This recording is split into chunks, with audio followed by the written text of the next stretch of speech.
भैया राम राम। तो भैया आज को ब्लॉग से हमारा वो पढ़ने लिखने दोस्त नसी जो कि इंदौर बम्बई कहीं भी पढ़ता हो। तो भाई साहब नुहनी तुम्हारा ऐसे हाथ जोड़ी का निवेदन है कि भणी लीजो यार, नहीं तो ऐसा गधड़ान जैसा पंप उठाना पड़ेगा। एक ही जीजी की एक ही मका भी हमारा पप्पा को तो कि भणी लड़ रहे तो मना उनका एक ही बात कही दी थी कि स्कूल का खाना का थोड़ी देगा, खेत खाना का देगा।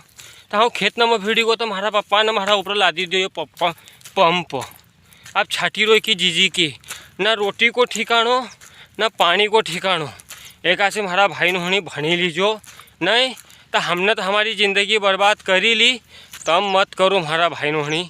एक ही जीजी की एक ही दिन निकले से उठो कि खेत में भागो, दिन निकले से उठो कि खेत में भागो।